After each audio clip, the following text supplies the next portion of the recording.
Periodista, escritor mordaz, cronista e investigador obsesivo, cartógrafo de los márgenes y de los hechos más sórdidos de nuestra sociedad, pieza clave en proyectos que modificaron el pensamiento cultural de una época, una máquina de narrar. Sus temas son los hechos policiales, la exploración en los intersticios del lenguaje, la ironía, la traición y los crímenes, especialmente los perpetrados desde el aparato represivo del Estado. Conversador sagaz, entrevistador astuto, buceador de los senderos de la delincuencia legal y de la institucionalizada, amante de los detalles de la exposición y también, fundamentalmente, un escritor de excepción. En la literatura, ya sea de investigación, novela, crónica o guión cinematográfico, como método para bucear en los datos oscuros y en el fondo de la miseria humana. Para la gran mayoría, es sencillamente patán. Con ustedes, Ricardo Rajendorfer.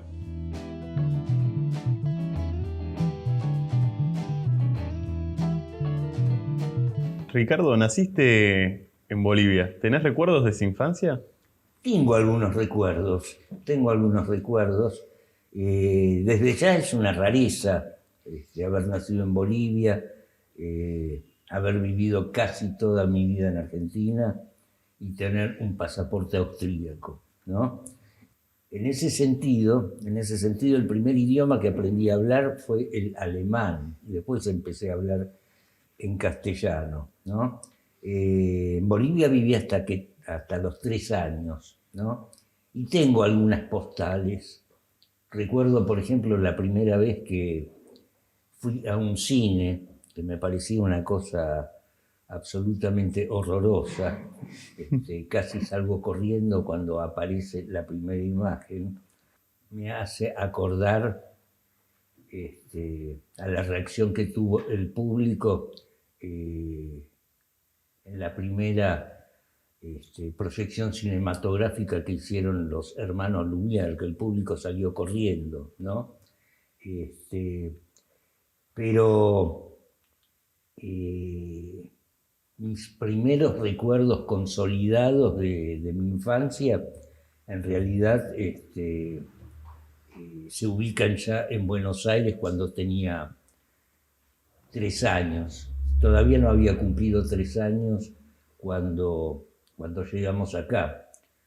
Previamente habíamos estado con mi familia, mientras mi padre se instalaba en Buenos Aires, 3 meses en lo de mis tíos en Santiago de Chile, donde también tengo recuerdos. Tengo el recuerdo del aeropuerto y del viaje en avión, lo cual me parecía una cosa absolutamente fabulosa. Pero, digamos, ya de mis primeros recuerdos consolidados son de Buenos Aires. Y después, mucho después, ¿no? de la infancia, te toca exiliarte en México por la dictadura, ¿no? Es decir que un poco también esto que comentabas recién del pasaje también por Chile, digo, hay una cuestión de los viajes, en el caso de México por el exilio, ¿no? Pero de una secuencia de viajes, ¿no? Sí. Hay una secuencia de viajes y ese viaje a México, por cierto, más allá del contexto dramático que significaba y del contexto dramático que vivía este país en aquel momento, yo lo recuerdo como una etapa maravillosa, ¿no? Porque fue el momento en que no solo me fui del país, sino fundamentalmente me fui de mi casa familiar. Yo tenía 19 años, ¿no? Claro. Generalmente los pibes cuando se van de la casa de sus padres se mudan a un departamentito. Yo me mudé de país, ¿no? Y para mí significaba la libertad total, o sea, estaba en un país donde de algún modo el deseo no tenía límites, a diferencia de la mayoría de los exilados que obviamente y con justa razón sentían el desarraigo, sentían ese tipo de pesares y la incertidumbre de nunca más volver al país, cosa que a mí, digamos, no me importaba demasiado porque no me gustaba en ese momento vivir en Argentina, era un lugar horrible, ¿no? Porque más allá de la represión, más allá del peligro, más allá del dato concreto de la muerte y peor aún de la desaparición, no podías ver películas, no podías leer libros, todo era una absurda clandestinidad, ¿no? Y, por ejemplo, en México empecé a laburar de periodista, cosa que no tenía previsto, o sea, digamos, hay pibes que desde chicos dicen voy a ser médico y para colmo lo logran, ¿no? No era mi caso, yo carecía absolutamente de vocación, o sea, podía ser periodista o plomero gasista. Solo que la casualidad dio que fui a buscar laburo, me había enterado que en la edición mexicana de la revista Español Interview había un periodista argentino que laburaba ahí, entonces lo fui a ver.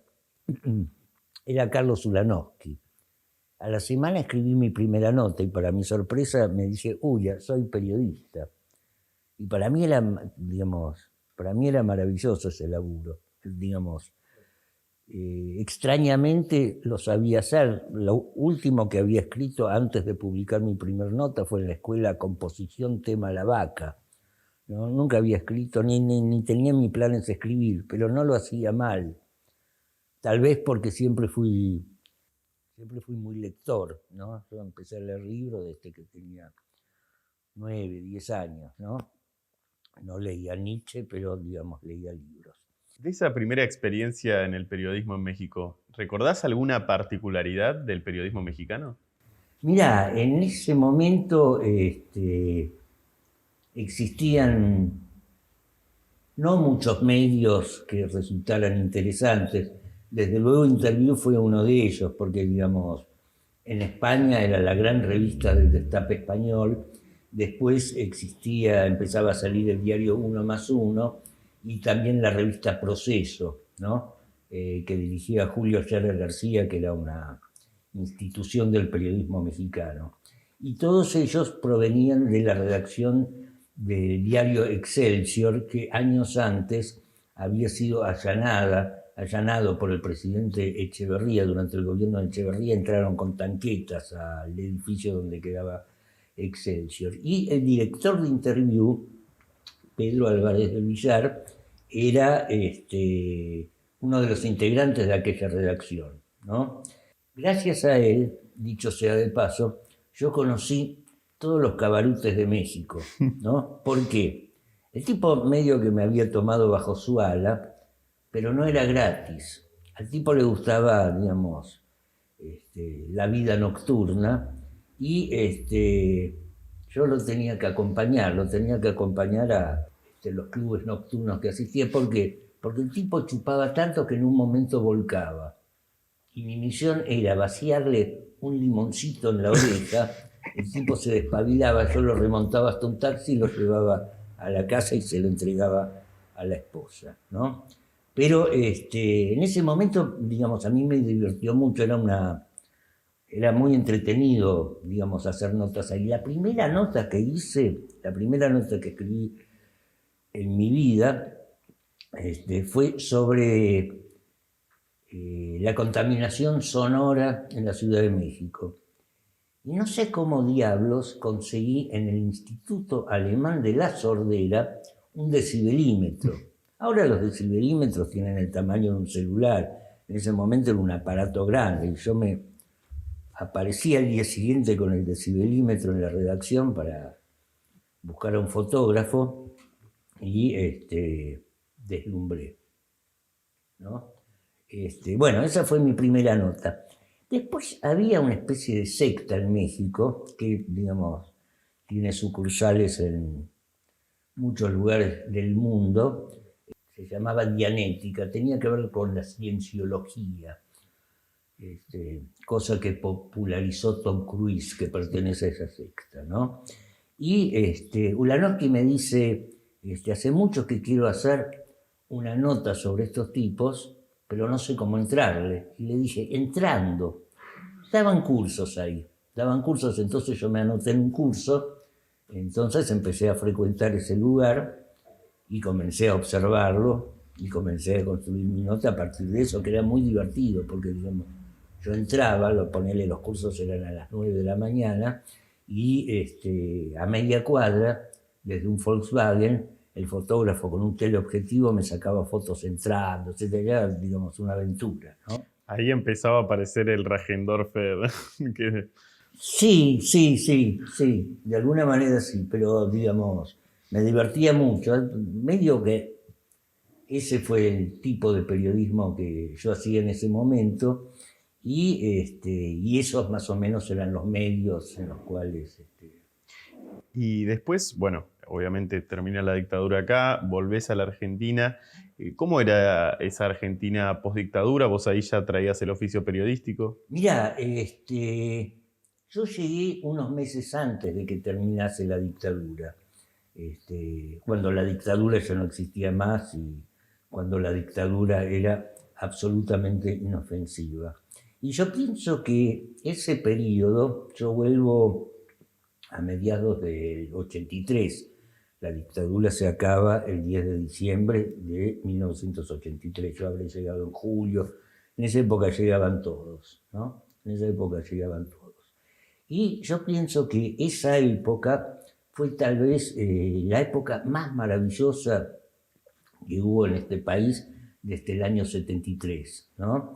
Y era una época maravillosa porque con la finalización de la dictadura, o sea, la dictadura ya estaba finalizando y la democracia aún no había empezado. Y uno respiraba, uno sentía, en uno palpitaba la certeza de que el futuro se había convertido en presente y ese presente seguía, ojo con los tiempos verbales, absolutamente maravilloso. Cosa que cuando empezó el alfonsinismo nos dimos cuenta que, digamos, no era tan así, digamos, las cosas se iban acomodando a la realidad, ¿no? Pero en ese momento uno pensaba que todo sería absolutamente maravilloso, cuando en realidad ese momento era maravilloso, ¿no? Y por otra parte, bueno, comenzaron a surgir nuevos lugares para ejercer el periodismo, comenzaron a surgir un montón de cosas que tenían que ver con ese clima, con esa utopía que se respiraba todos los días. Y ahí yo tengo anotado, ¿no? Que en esa época, ¿no? Vos me podrás precisar mejor, pero escribías en El Porteño, después aparece el Cerdos y Peces. Bueno, ¿cómo fue esa experiencia? Sí, mira, en el primer medio en el cual laburé fue en una revista media porno que se llamaba Piel Suave, ¿no? Que dirigía un amigo mío, que yo hacía notas sobre cine, ¿no? Y también escribía algunas cosas de ficción, hacíamos un folletín que, digamos, era, por decirlo así, un laburo colectivo, porque había veces que lo escribía uno, a veces lo escribía otro, que giraba en torno a un detective que se llamaba Jesús Rodríguez, un homónimo del dirigente radical, cuya particularidad era que sufría de eyaculación precoz, y eso le traía siempre un montón de problemas, ¿no? Y por otra parte, digamos, si bien yo conocía gente que en ese momento laburaba en El Porteño, o sea, Jorge Di Paola, Briante, con los cuales me había hecho muy amigo, digamos, yo no entré con ellos. Entré de casualidad una vuelta, yo estaba ayudándole a un amigo mío a hacer una mudanza, vivía en Anchorena y Charcas, y bajo a tomar un café y lo veo a Sims, a quien lo reconozco por las fotos que salían. Entonces nos ponemos a hablar, ¿no? Y nos ponemos a hablar de boludeces, de generalidades, ¿no? Y en un momento le manifiesto, así hablando de Bueyes Perdidos, que me impresionaba mucho en ese momento en Estados Unidos. A un chabón le habían trasplantado un corazón mecánico. Lo había hecho un cirujano, me acuerdo que se llamaba Harvick. En consecuencia, el corazón se llamaba el Harvick 1. Creo que no hubo un Harvick 2 porque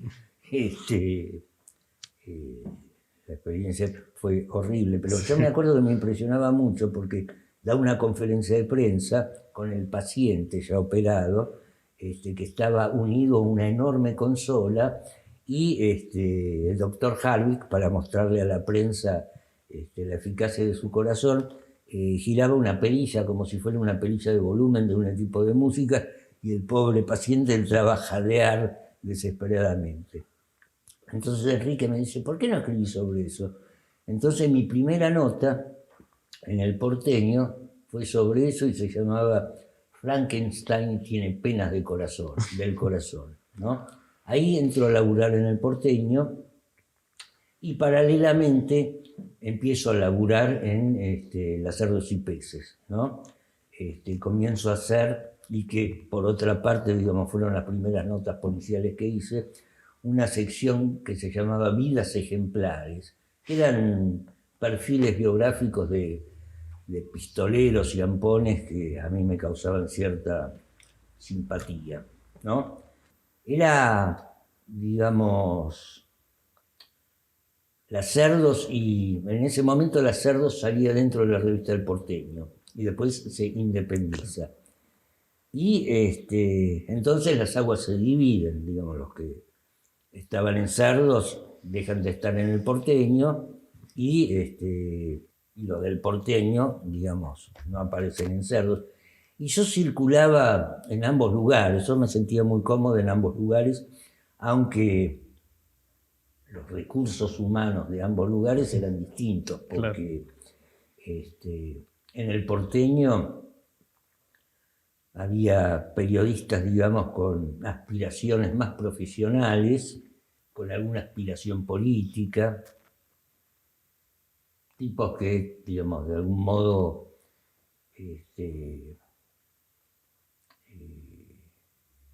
trataban de dar sus primeros pasos en una carrera con ciertas ambiciones. De hecho estaba el Gordo Lanata, de hecho estaba Rolando Graña, etcétera, etcétera, etcétera. Entonces, por un lado estaba ese tipo de gente, y en Las Cerdos, digamos, la aspiración más humilde era ser como Rambo. Claro. ¿No? O Hunter Thompson. O Hunter Thompson. Si lo pensás hoy, esto quizás, no sé si, supongo que sí, en algún momento lo habrás pensado, en perspectiva, ¿qué crees que le brindó Las Cerdos y Peces al periodismo argentino? Yo no sé si los medios en perspectiva brindan, ¿no? Yo, digamos, veo ahora unas Cerdos y Peces y me parece una Villiquen Dark, ¿no? Con todo el cariño que me merece la revista Villiquen. Y en ese sentido pienso que, digamos, era una cuestión de época, ¿no? Era una cuestión de época porque, digamos, en este momento, por cuestiones tal vez ajenas a la voluntad de la humanidad, el mundo es mucho más espantoso que en ese momento, ¿no? Pero, por otra parte, tal vez en las páginas de Las Cerdos, y tal vez por razones ajenas a la voluntad de sus hacedores, se vislumbraba esa descomposición del mundo, ¿no? Digamos, lo que Esta nota misma, que la nota que contás vos que hiciste para El Porteño, ¿no? Es un poco también retratar esa cosa medio distópica, ¿no? Claro, claro. Y en ese sentido, de algún modo, Las Cerdos y Peces era una especie de revista post-distópica, ¿no? Era una especie de revista que, en perspectiva lo digo, parecía hecha desde este mundo, tratando de descifrar lo que era el mundo de entonces. Claro. Y después otro de los hechos muy particulares digamos, de tu carrera periodística y en los medios es que fuiste guionista de Fabián Polosecchi. Guionista no, investigador. Investigador. Esa fue otra aventura, ¿no? Porque a Polo, así le decíamos, Polito era un nombre artístico, para nosotros era Polo, perdón, al revés, para nosotros era Polito, porque Polo en realidad era el hermano mayor. Lo conocí en la redacción del Diario Sur, que fue, digamos, uno de los lugares más alucinantes en los que laburé. Ahí empecé a hacer periodismo policial en serio, ¿no? Ahí me topé con Juan Carlos Novoa, Cacho Novoa, que fue tal vez el único maestro que tuve en este oficio, y Polito laburaba en la sección espectáculos, ¿no? Diario Sur era un diario que estaba financiado por el Partido Comunista, con tanta mala leche que justo se cae la Unión Soviética, ¿no? Entonces todos quedamos sin laburo. Entonces Polito consigue hacer eso. Polito previamente había hecho unos microprogramas con ese espíritu en un programa que tenía Petinato por ATC, ¿no? Entonces Sofovich, que paradójicamente fue el gran artífice del otro lado, el tipo que se le ocurrió hacerlo, le propone hacer ese programa, ¿no? Y entonces el equipo de Polo éramos todos tipos que jamás habíamos estado en la televisión, ¿no? Salvo alguna vez que mi mamá me llevó a ver en vivo Titanes en el Ring, digamos, yo jamás había pisado un canal de televisión, al igual que el resto del equipo, ¿no? Estaba De Santis, Birmacher, yo, y después los pibes que laburaban en la parte técnica, el realizador Nacho Garacino, el jefe de fotografía Claudio Beis, venían de la escuela de Avellaneda. Pero todos nos conocíamos, qué sé yo, de la calle Corrientes, de los bares, digamos. Y para nosotros fue una especie de juego, en el cual además pudimos instalar todas nuestras obsesiones culturales, por ejemplo, digamos, la estética del otro lado estaba muy presente el cómic, la novela negra, etcétera, etcétera, etcétera, ¿no? Nuestro lugar físico de laburo era la casa de Polo, hasta que nos dieron una oficina en ATC, que fue muy gracioso, porque esa oficina la compartíamos con la producción del programa Claves para un Mundo Mejor, del cardenal Guarachino, ¿no? O sea, esa oficina era una mezcla de hostias y cocaína, ¿no? Mi laburo era, digamos, armar los programas. Claro, eso. ¿Cómo era tu rol como investigador? Yo dije guionista, pero investigador, que era... Y tenía que armar todo el contenido del programa, ¿no? Y al respecto vamos a contar una anécdota. El primer programa, que fue sobre policías y ladrones, en ese programa subyacía un plan de fuga, ¿no? ¿Por qué? En ese programa,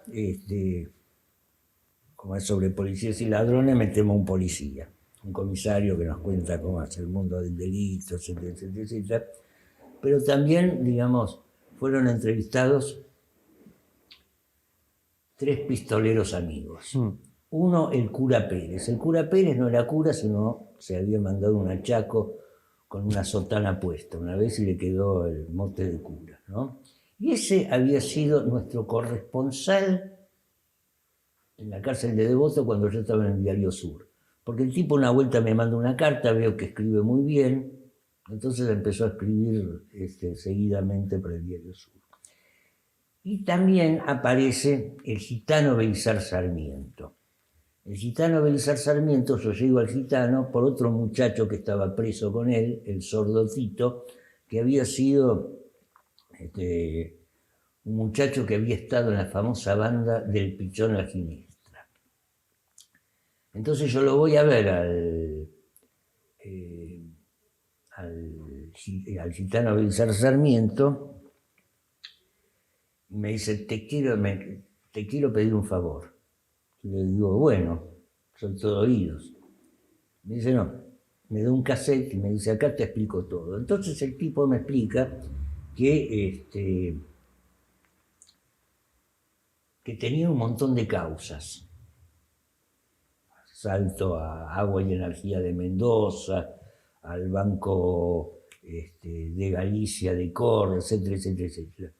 Pero no lo querían mover de la cárcel de Olmos por miedo a que se escape. Y él se quería escapar.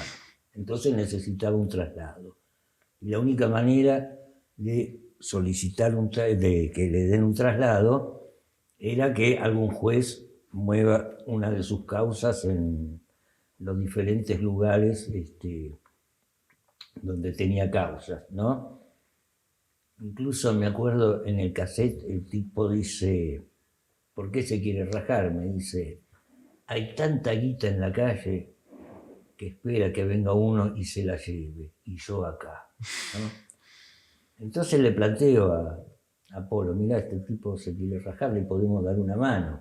Entonces hacemos el primer programa. Es más, teníamos ya, digamos, algunos otros programas listos para producir, pero, digamos, decidimos que ese sea el primero por el apuro que tenía el tipo por rajarse. Al final lo hacemos, al final lo hicimos. Al final al tipo lo trasladan, pero no se puede rajar. No se puede rajar, nunca supe más de él, hasta que en el año 2007 yo presenté una antología periodística que me publicó la revista Caras y Caretas en la Feria del Libro. Se hace la presentación y de pronto él aparece entre el público. Así me lo volví a reencontrar al gitano Belizar Sarmiento. Tremendo. Te quiero preguntar, acá bueno, tenemos una orden de preguntas para ir charlando, pero vos recién hablábamos de Polo, de Fabián Polosecchi, también te tocó trabajar con Juan Castro, ¿no? Que son 2 personajes muy particulares en la televisión, ¿no? Sí. Entre otras cosas porque, digamos, tuvieron muertes muy prematuras. Claro, pero ¿no? más allá, ¿no? Digo, Sí. sin ir a eso, en cuanto a lo que hicieron en la televisión, ¿no? Un poco vos lo retratabas también con esto de que llegaron al estudio y era como un juego, ¿no? Sí, mira, yo pienso que lo de Polo fue no una cosa que sentó un precedente, porque, digamos, hubo muchos programas que trataron de apropiarse de ese formato y en realidad fueron programas en los cuales había un chabón que actuaba de Polo, pero no sabía preguntar, ¿no? Si algo tenía Polo era, además de una sensibilidad extrema, su forma de entrevistar era absolutamente singular.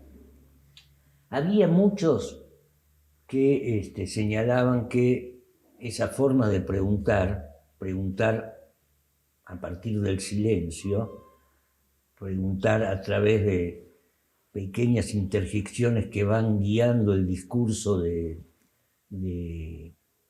entrevistado,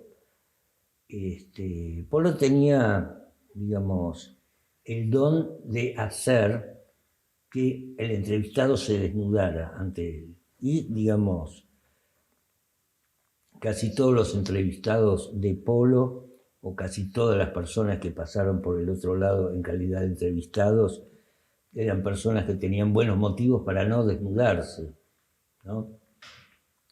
Para no desnudar su alma. Pero muchos decían que el estilo de Polo probablemente proviniese de un gallego que hizo un programa de televisión en esa época que se llamaba El Perro Verde, Jesús Quinteros. Jesús Quinteros, cuya gracia era en realidad decir que empezaba una pausa comercial, dejar la cámara prendida, entonces lo escrachaba al invitado diciendo cosas sin saber que lo estaban filmando. Esa era su única gracia. Pero en realidad, digamos, si Polo tenía alguna influencia como entrevistador, esa influencia provenía de alguien que ambos admirábamos mucho, Roberto Galán. Roberto Galán.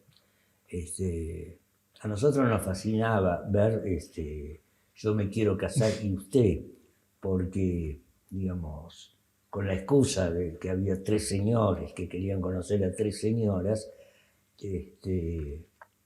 Galán los entrevistaba y hacía exactamente lo que haría Polo muchos años después, o sea, desnudaba el alma de esas personas con pocas palabras, con pocas preguntas, con ese tipo de interjecciones, ¿no? Y por otra parte, Juan Castro era más un animal de la televisión, que tenía cierta sensibilidad poco vista hasta ese momento en televisión y un concepto, yo diría, bastante vanguardista del informe periodístico, ¿no? Yo con él laburé en realidad muy poco tiempo en un programa que duró 4 o 5 meses, que se llamó Unidos y Dominados, con Lorena estaba yo, Lorena Maciel, Carnota y un pibe que hacía deporte que se llamaba Gantman, ¿no? Y esa fue la primera vez que yo aparecía en cámara haciendo informes, que es lo que realmente me gusta de la televisión, hacer informes. Por empezar, no me gusta la televisión, no me gusta laburar en televisión. O sea, a mí lo que más me gusta es escribir, ¿no? Porque cuando, digamos, yo ejerzo lo que se llama el periodismo de investigación, digamos, investigás, ¿no? Y después escribís sobre lo que investigás. En consecuencia, toda nota periodística no es sino el informe de una aventura. En cambio, en la televisión no investigás. En la televisión te investiga el productor. Y vos haces una simulación de una investigación, vos haces una puesta en escena de una investigación.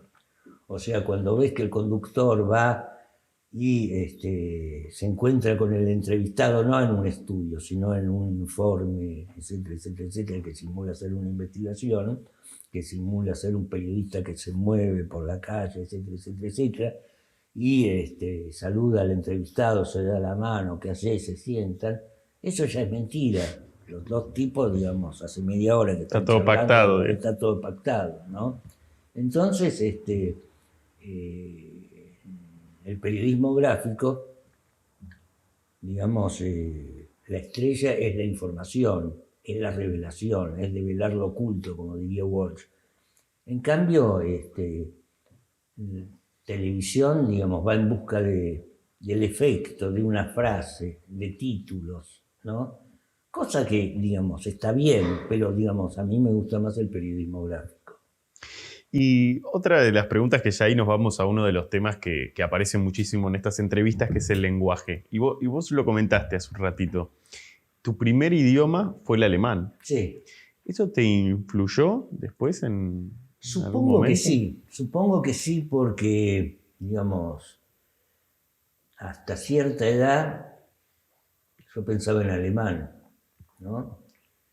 Y de alguna manera la estructura narrativa y la estructura gramatical que yo utilizo en mis textos tienen algo de, de esa impronta, ¿no? Pero yo el primer idioma que aprendí a hablar fue el alemán y después empecé a hablar castellano. A los 3 años, 2, 3 años, pero hasta los 4 o 5 hablaba español con un Una acentito mixtura. alemán, parecía un pequeño agente de la Gestapo. Y de algún modo, digamos, sin que me lo haya propuesto, la escritura y escribir no solo en español, sino en argentino, digamos, tiene de alguna manera que ver con lo que podríamos llamar la búsqueda de un lugar en el mundo. O sea, yo pienso que mi lugar en el mundo es el idioma en el cual escribo, con el cual escribo, o sobre el cual escribo. Recién cuando empezaba la entrevista mencionabas que tu primer recuerdo de Bolivia es entrando a un cine, ¿no? ¿Te pasó de participar en un montón de películas, de producciones, de escribir guiones y de que también tus libros sean adaptados al formato del cine? ¿Cómo lo llevaste eso?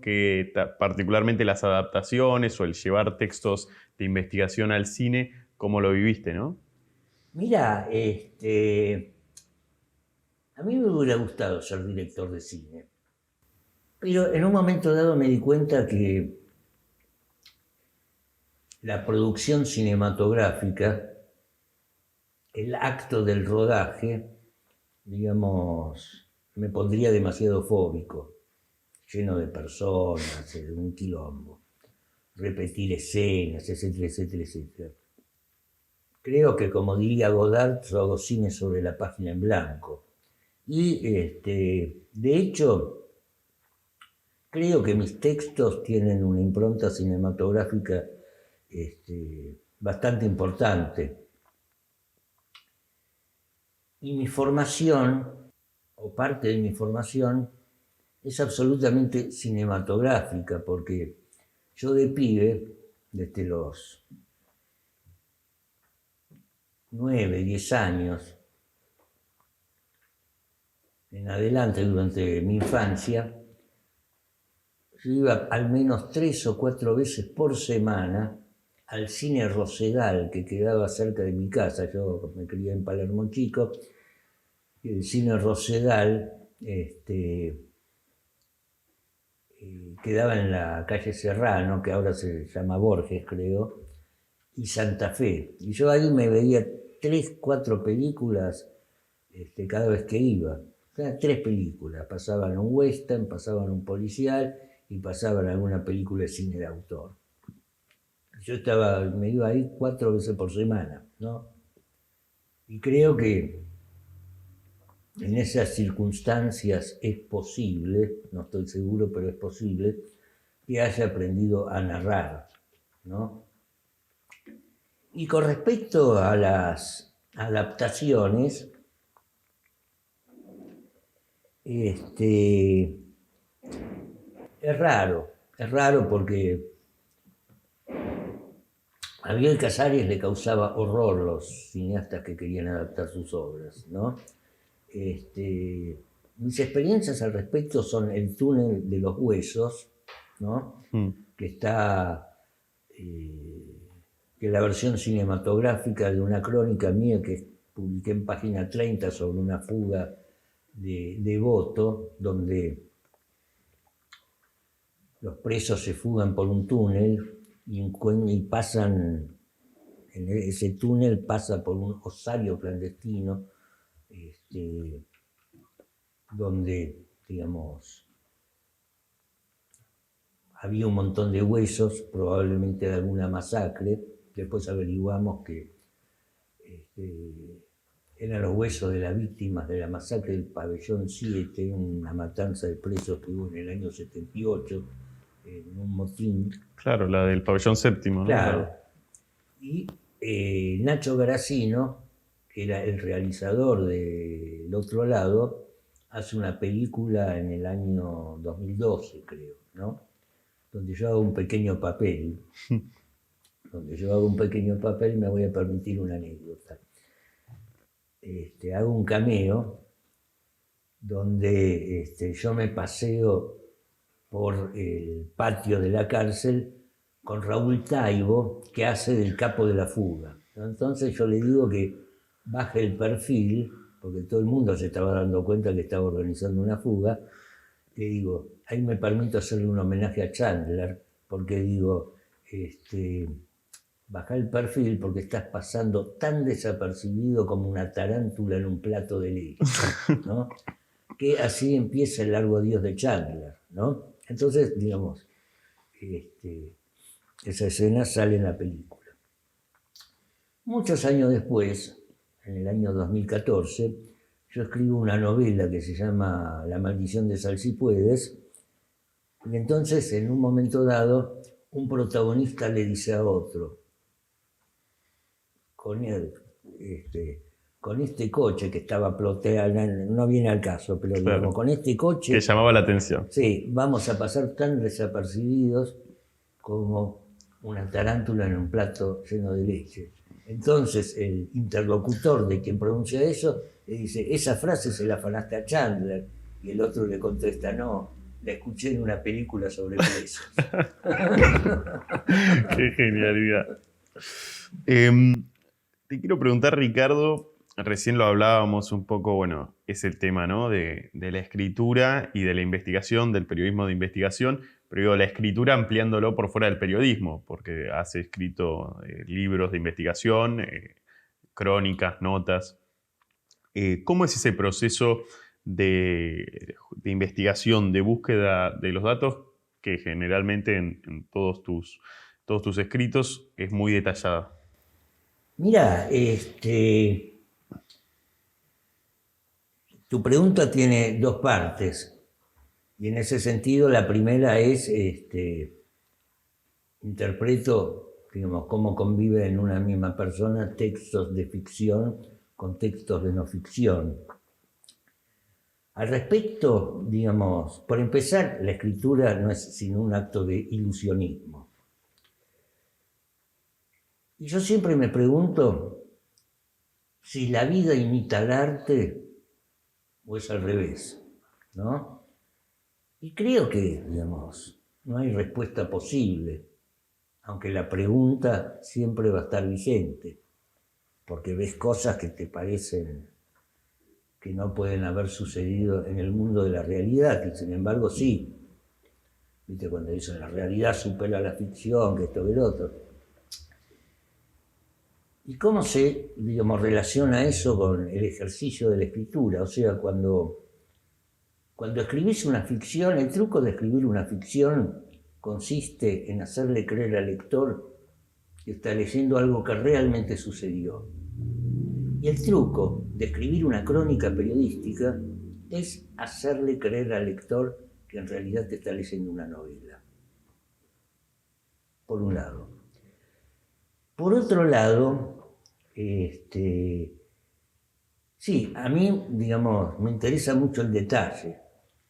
Es más, digamos, la investigación en sí, o el tema de la investigación en sí, el curro, el asesinato, etcétera, etcétera, etcétera, pasa a un segundo plano o se convierte en una excusa para describir, ¿no? Y para describir tenés que ver, ¿no? Por eso digo que una nota, un texto no es sino el informe de una aventura. Pero no solamente, digamos, tenés que indagar el hecho específico que querés desentrañar, sino también, digamos, tenés que atrapar el color de esa historia, o el color de los lugares donde transcurre esa historia, la respiración de esa historia, ¿no? El pulso de esa historia. Y en ese sentido, fíjate vos que cuando yo escribí, te voy a dar un ejemplo que, digamos, yo lo suelo repetir con asiduidad, pero me voy a ceñir a uno. Cuando yo escribí Los Doblados, que es un libro sobre una investigación periodística sobre las infiltraciones efectuadas por el Batallón 601 en las organizaciones guerrilleras de la década del 70, yo engancho, digamos, a partir de eso surge la idea del libro, yo engancho un represor que, digamos, se había encargado de lo que podríamos llamar del área de las infiltraciones. Entonces, lo entrevisté como 15, 20 veces, ¿no? Hasta que el tipo, por razones ajenas a mi voluntad, pierde confianza en mí y se borra, ¿no? El viernes, por cierto, fue condenado el mayor Españadero a 16 años de cárcel en una de las tantas causas que tiene.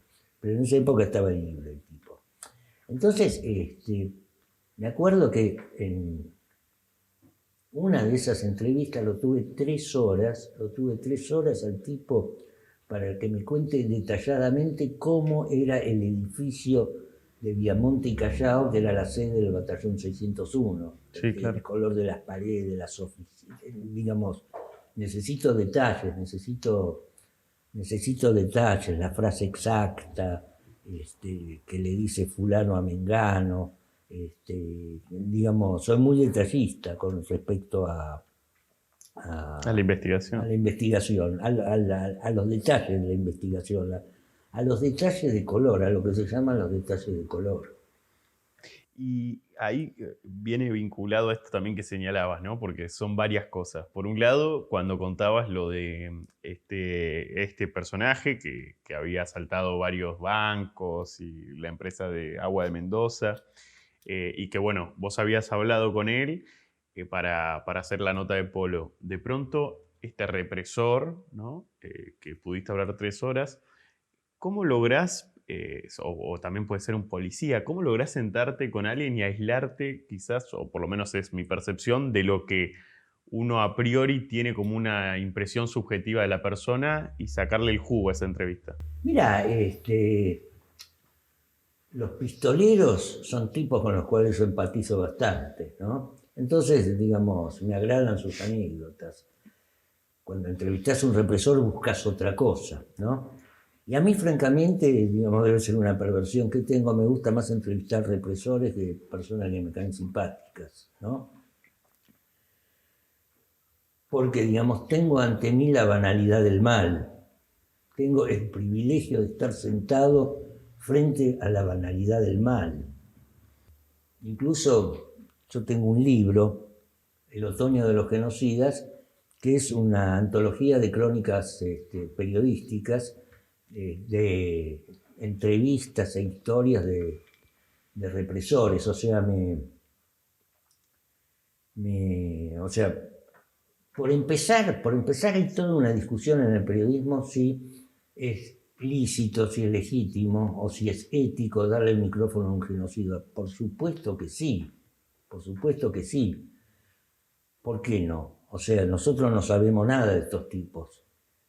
Nosotros no sabemos nada y deberíamos saber. Sabemos que prestaron servicios en tal lado, sabemos sobre algunas aberraciones que cometieron, ¿no? pero lo que no sabemos o lo que no queremos saber, que son tipos en apariencia muy parecidos a nosotros, son tipos que, digamos, se levantan, desayunan con su mujer, acarician la cabeza a sus hijos y después se van a torturar y vuelven a su casa como de cualquier otro laburo, ¿no? Son la banalidad del mal realmente. Claro, sí. En ese sentido, digamos, hablar con ellos, digamos, es lícito porque, digamos, los tipos, aun cuando te hablan el clima, demuestran quién son. Lo que no hay que hacer es discutir con ellos, porque es como tratar de hablar, qué sé yo, de astronomía con alguien que cree que la luna es un pedazo de queso gruyère, ¿no? Y lamentablemente siempre que un periodista entrevista a un tipo como de estos, termina discutiendo. Le dicen, bueno, pero torturar no es muy ético, más bien que no es muy ético. Pero, digamos, hay que mostrar cómo son, ¿no? Y en ese sentido, digamos, hay historias impresionantes. Por ejemplo, yo hice con Javier Diment, una serie de entrevistas filmadas que se llama Mujeres de lesa humanidad, ¿no? Y entrevistamos a la mujer de Giacchino,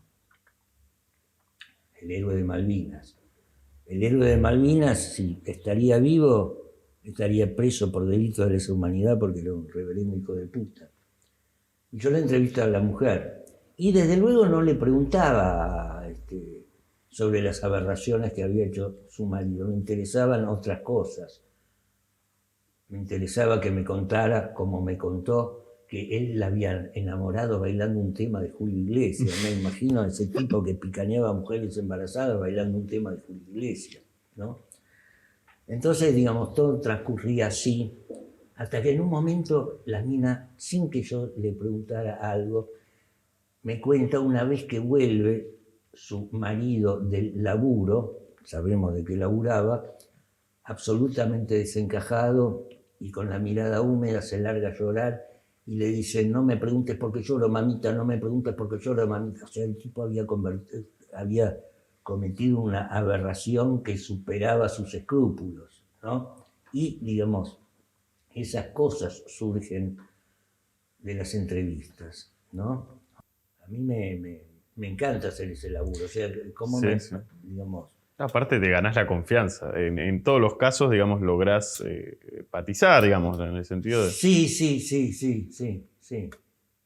Y acá como siguiendo un poco las categorías de Walsh, ¿no? Antes vos decías la revelación de lo escondido. El método. ¿Cuál es el método? Las preguntas. ¿Generalmente sos de llevarlas escritas? ¿No? No,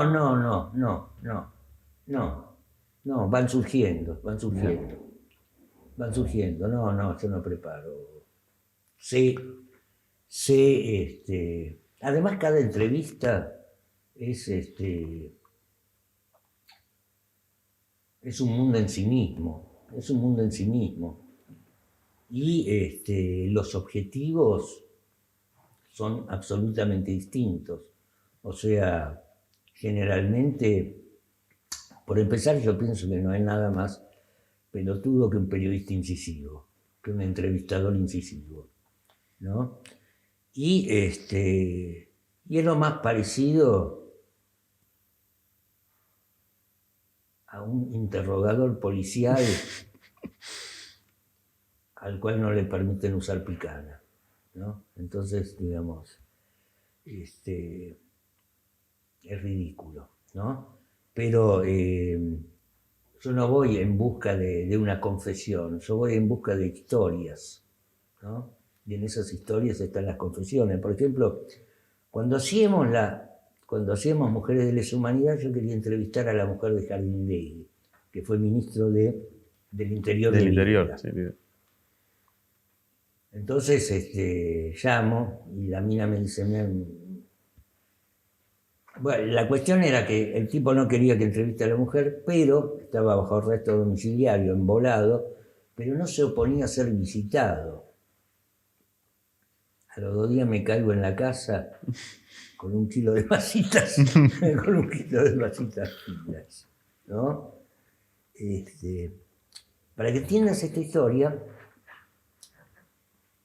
meses antes yo había entrevistado a Perdía, que fue un integrante de la Conducción Nacional de Montoneros, y me cuenta que cuando desaparece Quieto en el año 75, y este era jefe de policía, Jardinegui, se entrevistan en Puerto Madero, cuando Puerto Madero era un paisaje de novela negra, cada uno llega en un coche armado, digamos, Perdía se sienta en el coche de Jardinegui a ver si se podía hacer algo por Perdía, por Quieto.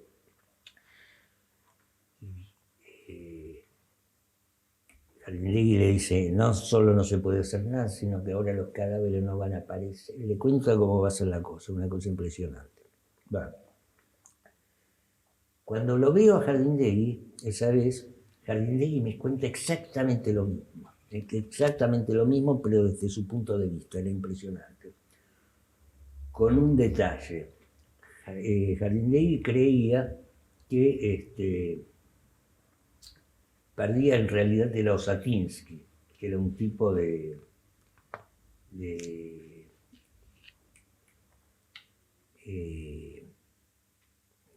las Fuerzas Armadas Revolucionarias, ¿no? Bueno, me cuenta exactamente lo mismo, ¿no? Cosa que me impresionó. Él se confunde el interlocutor cuando te lo cuenta. Se confunde el interlocutor porque ya estaba medio vaga. Yo lo entrevisté 3 semanas antes de que muriera. Es más, cuando lo ve en ese momento, porque eso me lo cuenta Perdía, le dice, ¿usted es Osatinsky? No, le dice, usted debería saber que Osatinsky lo mataron ustedes hace 2 meses. Ah, le contesta Jardinegui, el general Viola no me dijo nada al respecto porque aún se está limpiando el uniforme del bombazo que ustedes le metieron, ¿no? Una cosa así, ¿no? En esos términos transcurre todo, ¿no? Entonces, termina la entrevista, digamos, al día siguiente yo lo llamo al pelado, a Perdía, y dice, pero vos no sabés el final de esa historia. ¿Qué pasó? Perdía es abogado, por lo tanto, camina por tribunales. Y tribunales tiene un ascensor, que es un ascensor donde caben 20 personas, sí, claro. Y siempre hay una fila de 20 personas esperando. Ahí estaba Perdía aquel día. Baja el ascensor, se abre la puerta, bajan los 18 de los 20 tipos, y los 2 últimos eran un señor que empuja una silla de ruedas y un señor sentado en la silla de ruedas. El señor de la silla de ruedas era Jardinegui. Y cuando se cruzan, se miran, durante 5 o 6 segundos se miran, y después sigue cada uno su camino. Cierre perfecto. Tremendo. Pero fíjate vos, digamos, están esos detalles, claro. Digamos, por ejemplo, yo iba muy seguido a verlo a Gorriarán cuando estaba preso en Devoto. Y Gorriarán vivía en Devoto, en la cárcel de Devoto, aislado de la población carcelaria, en una especie de monoambiente donde tenía pósters, libros, parecía un coqueto monoambiente. Y la primera vez que entro, veo el póster de una obra de teatro que se llama Santucho. Que yo la conocí esa obra porque esa obra la había escrito y la había actuado un amigo de mi ex mujer que se llama Daniel Rito, ¿no? Entonces cuando entro veo ese póster con Rito haciendo de Santucho, y le digo, uy, yo lo conozco a este tipo. Y me dice, la obra es maravillosa, ¿vos la viste? Y le digo, no, pero este Rito es... No, la tenés que ver, me dice, es maravillosa. Y le digo, ¿vos cómo la viste? No, porque me dice, es un unipersonal y me la interpretó acá mismo. Mirá vos. Entonces, digamos, yo me imaginaba esa escena. O sea, es digna de una obra de teatro esa escena. Rito haciendo de Santucho en una celda de Devoto teniendo como único espectador a Gorriarán. Esa era la obra, exactamente. Vamos con las últimas dos Dale. preguntas, Ricardo. La verdad, un placer. Bueno, fueron saliendo varios de los títulos y has investigado mucho, has escrito mucho sobre los años 70, ¿no? Sobre de distintas perspectivas, ¿no? Como decías, inclusive también con un documental como es Mujeres de Lesa Humanidad, los doblados, Patricia, inclusive hace poco el libro de Bullrich, que también profundiza en esos años. ¿Por qué ese interés, más allá de que fuiste contemporáneo, digamos, de lo que lo viviste y demás? ¿Hay algo que te...? Mira, yo pienso que por empezar, abracé la crónica policial, digamos, porque era, pienso yo, lo más divertido, lo más literario que puede tener el periodismo, ¿no? Porque si no tenés que escribir sobre personajes como, qué sé yo, como Macri, o como Santiago Cafiero, que digamos, es un buen tipo, pero digamos, no es un personaje de Dostoyevsky, ¿no? Y de ahí, digamos, me interesó, digamos, la criminalidad dentro de la fuerza de seguridad. Y de ahí salté a, digamos, la exploración de los aparatos represivos de la dictadura, ¿no? Cosa que me interesaba no solamente porque, digamos, yo había vivido esa época, sino, digamos, hay tal vez un interés rayano al morbo, ¿no? Pero, digamos,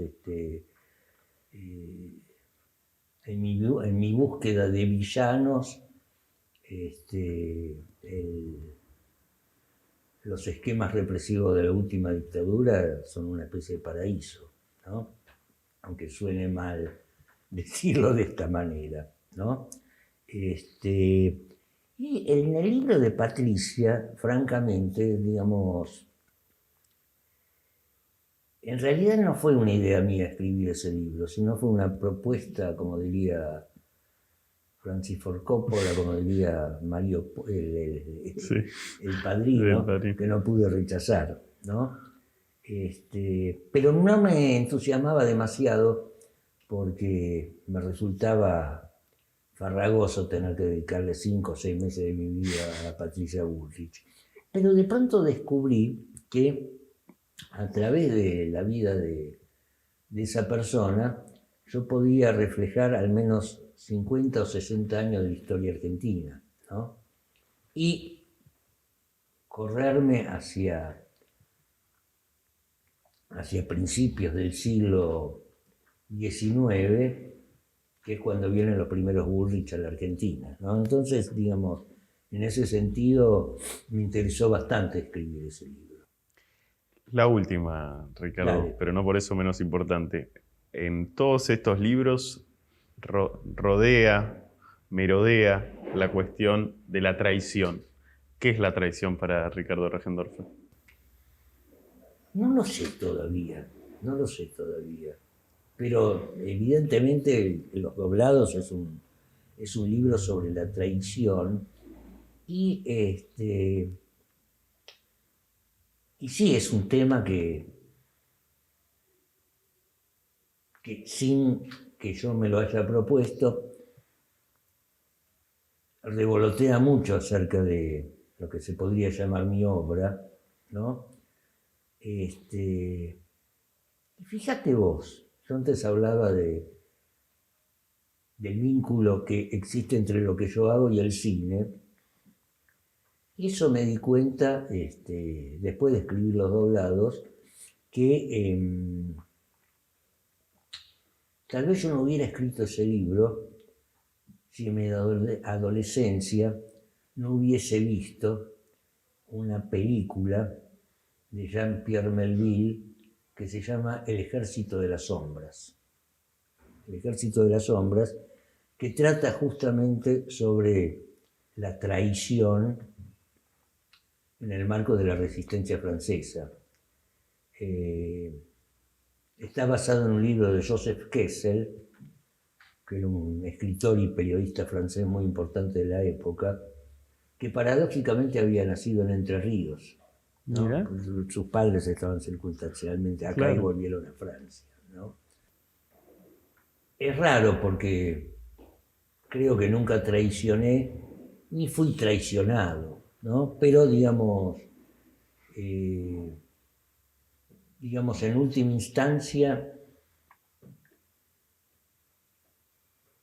uno de los patrones más comunes de la maldad humana es justamente la traición. Todo acto indigno, pienso yo, comienza con una traición. Creo yo que es el primer peldaño del mal. Muchas gracias, Ricardo.